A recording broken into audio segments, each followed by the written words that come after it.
This is oscillation on the inversion table. Provides a full dumping effect of all the tissue fluids in the body. Oh, A cerebrospinal fluid exchange. So it enhances the oxygen flow to the brain. fantastic. Removal of waste product. You've been using these for a long time? Yeah, I have now. Yeah. Not every day, but it's only through lack of opportunity sometimes I haven't been able to use it every Sure. day. But I think it's beneficial for a person to do about 10 minutes a day on this would certainly help, you know. Yeah, yeah. Is that along with handstands and... Well, it allows you to be able to get used to being upside down, which makes it easier for you to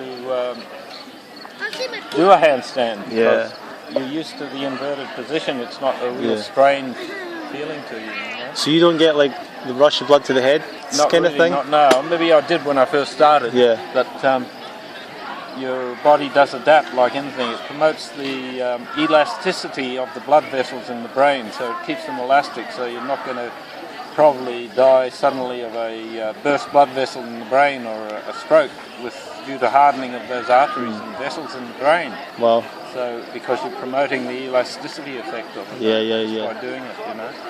Excellent. Especially by you know, maintaining the alkalinity of the blood instead of it being acid. Sure. So it does tend to, possibly if you've got high blood pressure, if it's not extremely high, this would actually benefit you. But if it's extremely high, you'd better get your blood pressure lowered a little bit by other means, by eating correctly and doing a couple of short fasts and that sort of thing, you know. So this comes under the sort of spectrum of getting the right amount of like exercise, correct movement, and having your body kind of... See, when probably in our primitive existence before we came silly guys,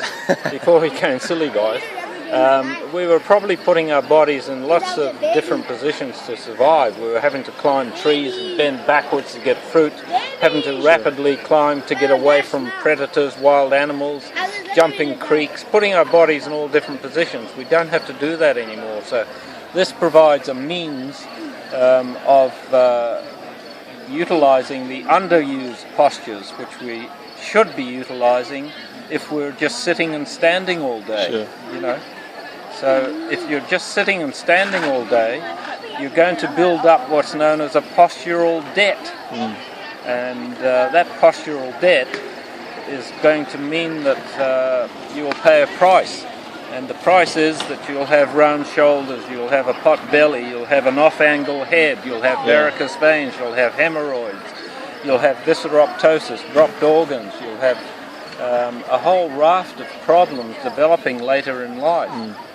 But if you start this utilizing intelligently the underused postures, a few minutes a day, it doesn't take much. You'll prevent those problems from happening when you get to my age of about 70. Plus, I've still got a lot of my hair. You got all your hair? You got more hair than me? Bullshit. And I was starting to lose my hair when I was about 25, when I wasn't doing this.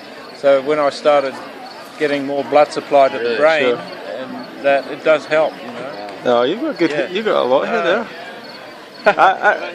Yeah. So your hair has been pretty much the same since you were younger. That's good. Yeah. I think I was balding a little bit before I came to raw food, and it's slowed down, but I think it's still it's slowed down a bit. I don't think it would reverse, but you never know. But you, I was going to say, you know, if I was a real huckster and a shark, I'd get out there and say, "Come and look at the new baldness cure." You know, hang upside down. I don't know.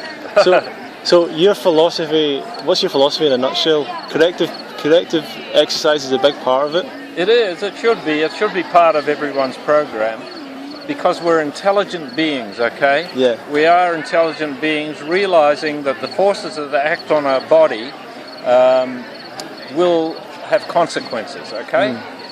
Be they nutritional forces, if those forces are wrong, they'll have consequences. consequences are if you're just doing nothing but sitting, standing and lying and maybe even exercising in those positions. For example, Mike with his running, ultra marathons, etc. Yeah. His back was killing him until I advised him to get this. And yeah, I've seen him use that. Yeah. Yeah, and so intelligently, if you are pounding your spine into a squashed mass by running 40 or 50 miles a day, which we're not really designed to do unless we're super fit, you know. Where you will pay the price unless you do something a few minutes a day to offset that many hours a day. So that's the rationale behind that. So everything we do has sort of consequences. So if you've got, if you can guide the force of gravity, is an unseen force, and yet it's the force that's actually going to win in the end, because you're going to end up as dust. And so gravity's won.